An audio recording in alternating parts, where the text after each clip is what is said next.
everyone, welcome back to my channel. My name is Hennessy, and I started this channel to talk through all things investing in Dominican Republic, working remotely, traveling, and a lot of other lifestyle type of content.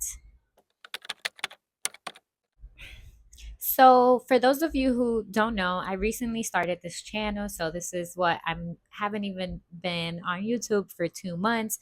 So, I'm really trying to get the hang of it and try to improve. I am upgrading to now having a little microphone. So I'm super excited. Any other advice you guys have, please leave it down below on how I can improve. I'm completely new to this, so I will try to improve as I go and hopefully provide really great content. So for today's video, I it actually got the idea of this video got prompted by a comment that someone left where they said that they would prefer renting a property that they have in long-term rental. So I thought, why not make a video to talk about the pros and cons between short-term rentals and long-term rentals in Dominican Republic. So I'm gonna just jump right into it. I think both are valid, and you should be able to do whichever one is more convenient to for you.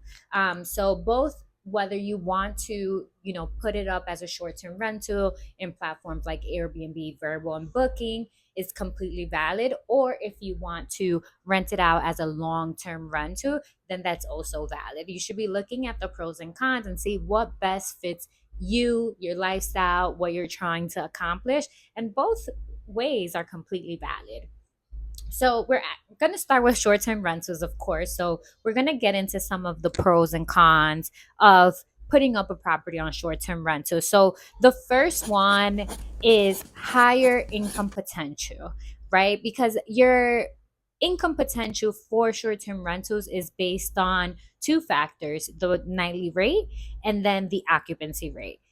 I did share my numbers, but that's unique to me. Those are unique to how I market my properties.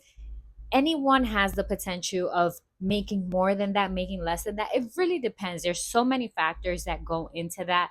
Location is a big factor.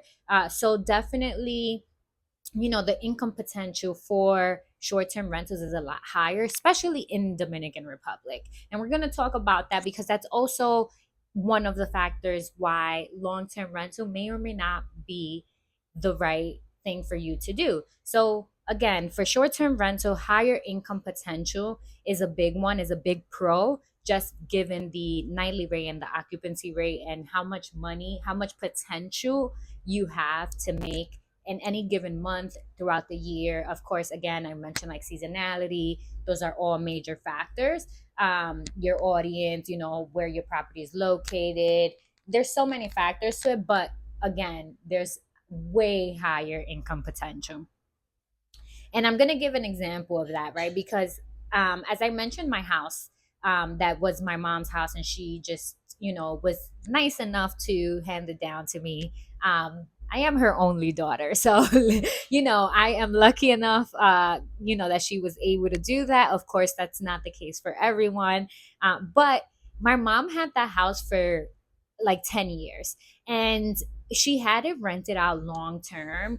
And like I mentioned, you guys already know what I made with short term rental. Now let's look at the other side of it. My mom had that property rented out long term, and in a month, she had it rented out at 10,000 pesos. And that's because the area that the house is in, that's usually was the average rent for that area. So 10,000 pesos is like the equivalent of like $200, not even, because it up or down depending on the currency rate. So you can imagine she was renting it out for $200 a month. Like, that doesn't cover anything if you're living in the United States. But again, even in Dominican Republic, that's so low in comparison to what I've been able to make with that same property on Airbnb. So that's just an example. That's the one pro to short-term rental. The other pro to short-term rental is flexibility, right? A lot of people that are investing in these apartments or houses tend to typically not live in Dominican Republic. They would live somewhere else. So the flexibility being that when you go to Dominican Republic, you want to have a place to stay. Maybe not necessarily have to stay in a hotel or stay at a family member's house, but you want to go into your own property. So the flexibility there is that with short-term rental, you can block off dates. So if you know you're going to Dominican Republic for, I don't know, a weekend in October, you can block off those days to make sure that no one is booking and that your property is available for you. So, second pro. Third pro is obviously, again, I think I mentioned this with the higher income potential, but your market demand, right? If you're around a touristic area, you're going to have higher of a demand and, of course, make a lot more money. So, depending, again, location is such a big part of that, that your market demand could be, could be higher than a lot of other people. Of course, you also have dynamic pricing, right? So, with dynamic pricing, meaning depending on the market demand, you can set your price higher or lower to make sure that you're capturing as much demand of what is out there, right? So, obviously, I've mentioned before seasonality being a big part of it. So, for seasonality, you have your highs and lows. So, during your highs, you're going to up your price, right? To make sure you're capitalizing on that demand. And during your lows, you're going to bring down your price to make sure that whatever demand is out there, that you are capturing that. So again, another pro, I think, the three that kind of go together are higher income potential, market demand, and dynamic pricing, because that all affects each other and would potentially be what provides you a higher income potential. Now, the last part that's a pro is low commitment, meaning you can always get started with short term rental and maybe not like it, not want to manage it, not want to deal with the people that are managing the property for you, right? Because we spoke about that you can manage it yourself, or you can have a company manage it for you. So maybe you tried it out, you did it for 6 months, for a year, and you saw that, hey, maybe this is not for me. You can always say, hey, I'm gonna just convert it into a long-term rental. So that's what makes that a pro there, because you have the option to go back and forth. Now, what are the cons to short-term rental, right? Because yeah, all the pros, they sound good, but then what are the negatives there? So we're gonna go. There are four negatives. One of them, not so much right now, but it can potentially become a negative. So the first one is higher operational costs, right? With short-term rental, you have people coming in and out your property, meaning you have to spend money on cleaning, on maintenance, on restocking supplies, right? And we spoke about all this in another video, but your operational costs can be high. So of course you can, have a good potential higher income, but then you're also kind of spending more to upkeep the property with every stay that you get. The other part to this is management time is the con. And I think management time could also be a pro. It just depends. Again, you can hire a company to manage your short term rental where you don't have to do much. So if you hire a company, there's really no con to the management time. You will, every month you get your money deposited if there was any rentals that month. But if you're doing it yourself, the con is time, right? You're spending your time to manage your property, to make sure that everything is working, to communicate with guests, to communicate with anyone outside of your guests, to make sure that you're communicating with your cleaners, with your maintenance, with anyone that's providing a service if needed. So there's definitely the component of time, and time is valuable. I get it. So in that case, then yes, it is a con. The other con is seasonality risk, and we spoke about this. They are the highs and lows, especially with a tropical island, right? So in this case, the lows, it can mean that you're not getting your property rented out. It could be that you're getting your property rented out very minimal, and they are those like seasonality risks. So that is a con. The last one for Dominican Republic in particular is not a con just yet, but I've heard that they're talking about it. So that is what regulatory issues, right? So, meaning the government puts legal and regulatory or compliance things that you have to follow. In Dominican Republic, as of right now, there are no regulatory laws for short-term rentals. So, again, taking advantage of that now, it's not a con. But I did hear earlier in the year, I think it was around February, an article came out in one of the publications in Dominican Republic, saying that the government was actually going to be, reviewing the short-term rental market, and they are thinking about putting in some regulatory laws to help manage that. I'm thinking that just comes with taxes, but as of right now, nothing as of yet. So again, it is a con for the future, not right now. So that's a lot of information. Let me know if that kind of follows what you're thinking. But for now, we're going to actually move into what are the pros and cons to long term rental, right? Because that's what we want to compare it to. So for long term rental, the number one thing is stable income.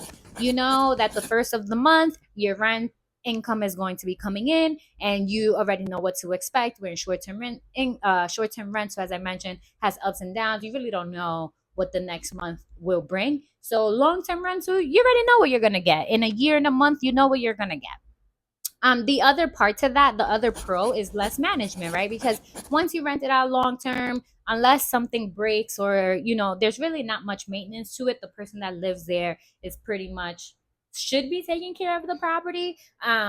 Again, unless something breaks and you have to go in and send a repair person, but there's less of that risk. Along with that, lower operational costs, because again, you're renting it out, you're kind of like hands off, just receiving your monthly rent. With that, you get the tenant is going to be responsible for a lot of things. So again, you're kind of like hands off, letting them do their thing. You get your rent, they are in your property. Now, what are the cons to long term rental? Because again, everything is pro and con. So the cons are lower income potential. As I mentioned, I gave the example of the house and how much it was making in long term rental. And then if you guys seen my video from before, you know how much it was making in short term rental. So definitely less profitable. There's also less flexibility, right? So if you have your house rented long term, you don't have the ability to say, hey, I'm going to DR, I'm gonna need my house, right? Like that's not gonna happen. So you know that you're gonna have to go into a hotel, potentially rent an Airbnb, right? So there is definitely less flexibility. The other big one that I think, and this is a big one for me, is eviction risk, right? There is the risk of you renting it out long term and your tenant decides, hey, I don't want to pay.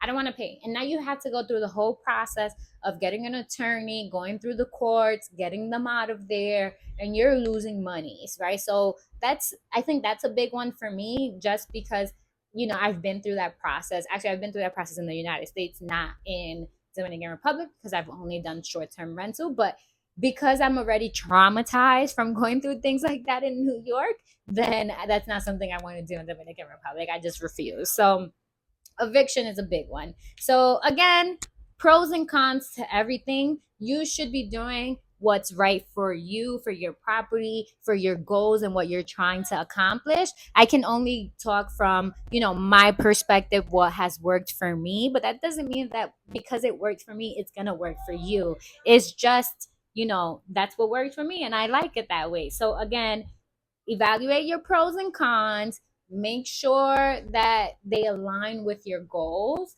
and again, be open. You can always say, I want to do short-term rental for a bit, see how it goes, and then switch it to long-term rental, or I want to do long-term rental, rent it out. Usually people that start with long-term rental, it's harder for them to switch to short-term rental. I feel the reason for is that you usually have a lease for a year, right? And sometimes people don't want to end up move after a year. You know how hard it is to pack all your things. The things you accumulate in a year are insane. So usually people just renew their lease. They just stay there for years to come in a place. So that's something to consider, right? Again, pros and cons to everything. Everything has pros and cons. Just do whatever works for you. So I hope you liked this video. I hope it was helpful. Thank you to the person who made the comment and made me think about making this type of video. Definitely looking to find more ideas. As I mentioned, I'm literally less than 2 months since I created this account. So I'm still new to YouTube and editing and what's right, what's wrong. So apologies if a video is not up to par to anyone's liking, but I'm learning. So see ya.